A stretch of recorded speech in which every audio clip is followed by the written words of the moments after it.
నమస్తే. తెలంగాణలో నిబంధనలకు విరుద్ధంగా అంటే రిటైర్మెంట్ అయిపోయిన తర్వాత కూడా ఆయా శాఖల్లో కీలకమైనటువంటి బాధ్యతలు నిర్వర్తిస్తున్నారు కొంతమంది ఉద్యోగులు. దీనికి సంబంధించి గత కొంతకాలం నుంచి వివాదాస్పదమైంది ఈ వ్యవహారం. ఇలాంటి సందర్భంలో గత ప్రభుత్వం అంటే కేసీఆర్ సర్కారులు ఈ అంశంపై చాలా ఒక రకమైనటువంటి నిరసన కూడా వ్యక్తం చేశారు ప్రభుత్వ ఉద్యోగుల్లో కొంతమంది. ఎందుకనంటే వారి వల్ల ప్రమోషన్స్ కానీ మిగతా విషయాల్లో అన్యాయం జరుగుతుంది అనేది ప్రధానమైనటువంటి ఆరోపణ. ఇలాంటి క్రమంలో తెలంగాణలో ప్రభుత్వం మారిన తర్వాత ఆయా డిపార్ట్మెంట్స్లో ఎవరెవరు రిటైర్మెంట్ అయిన తర్వాత కూడా పనిచేస్తున్నారు, ముఖ్యంగా కీలకమైనటువంటి పొజిషన్స్లోనే ఉన్నారు. మొత్తం ఆ డిపార్ట్మెంటు ఆ సెక్షన్ అంతా చక్రం తిప్పుతున్నారు ఒక రకంగా చెప్పాలంటే. ఇలాంటి వారందరినీ లిస్ట్ అవుట్ చేసింది. ఎంతమంది ఏ ఏ శాఖలో ఇలా నిబంధనలకు విరుద్ధంగా పనిచేస్తున్నారు అనే దాని మీద. ఇట్లాంటి క్రమంలో చాలా కీలకమైనటువంటి సమాచారాన్ని రాబట్టారు. దాదాపు తెలంగాణ రాష్ట్ర వ్యాప్తంగా 1050 మంది ఉన్నతాధికారులుగా చలామణి అవుతున్నారు. అంటే వారు గతంలో అదే పోస్టులో ఉన్నారు. రిటైర్డ్ అయిన తర్వాత పదవీ విరమణ తర్వాత ఎవరైనా సరే రిలీవ్ అవ్వాల్సిందే.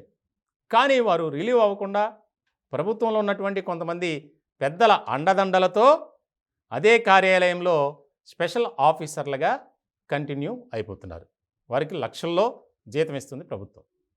ఇట్లాంటి క్రమంలో ప్రభుత్వం మారిన తర్వాత దానికి సంబంధించి కొంతమంది ఉద్యోగ సంఘాల నేతలు ముఖ్యమంత్రి రేవంత్ రెడ్డి గారిని కలిశారు. దానికి సంబంధించి హామీ ఇచ్చారు ఆయన, నేను ఎలా అయినా సరే దీనికి సంబంధించి చూస్తాను, పర్స్యూ చేస్తానని చెప్పి. అలాంటి క్రమంలో వెంటనే ఆదేశాలు జారీ చేశారు. జిఏడి అంటే జనరల్ అడ్మినిస్ట్రేటివ్ డిపార్ట్మెంట్, దానికి సంబంధించి ఆ శాఖలో ఉన్నటువంటి కొంతమంది కీలకమైనటువంటి అధికారులకు ఆ బాధ్యత అప్పగించారు.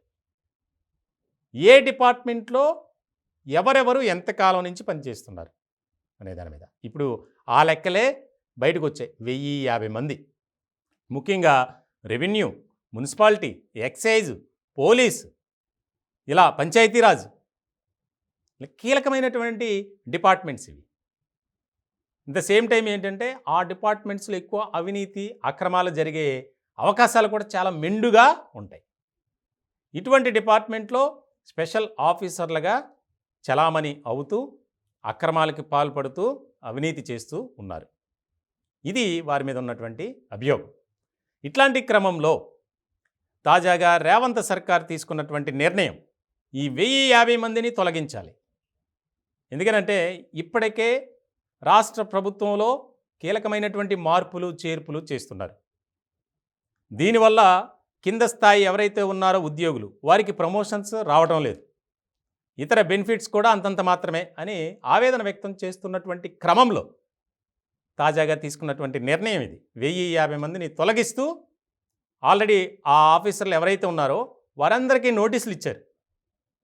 ఇచ్చిన క్రమంలో త్వరలోనే దీనికి సంబంధించి వారు స్వచ్ఛందంగా వైదొలిగితే రాజీనామాలు చేసి వెళ్ళిపోయి ఓకే, లేని పక్షంలో వారిని అక్కడి నుంచి ఖచ్చితంగా తొలగిస్తూ ఉత్తర్వులు జారీ చేస్తున్నారు. ఇప్పుడు ఈ ప్రక్రియ 2 రోజుల్లో పూర్తి కావస్తుంది. దీనికి సంబంధించి చాలా ఆసక్తికరమైనటువంటి చర్చ జరుగుతుంది. ఎందుకంటే గత 10 ఏళ్లుగా రిటైర్మెంట్ అయిన తర్వాత కూడా అలాగే కొనసాగుతున్నారు, లక్షల్లో జీతాలు తీసుకుంటూ.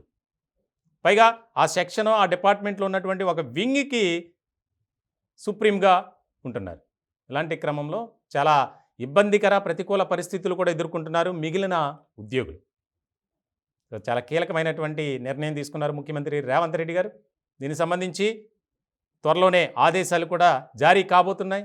1-2 రోజుల్లో వీరందరినీ పూర్తిగా ఈ 1050 మందిని తొలగిస్తూ, తర్వాత ఇంకా కింద స్థాయి ఉద్యోగులు ఎవరున్నారు వీరంతా గ్రేడ్ 1 ఆఫీసర్లు అనుకోండి, అంటే హై లెవెల్ ఆఫీసర్స్ ఇంకెవరైనా ఉన్నారా ఆ లిస్టు కూడా రెడీ చేసే బాధ్యతను జిఏడికి అప్పగించారు. చాలా కీలకమైనటువంటి చర్చగా తెలంగాణలో ఇది మారింది.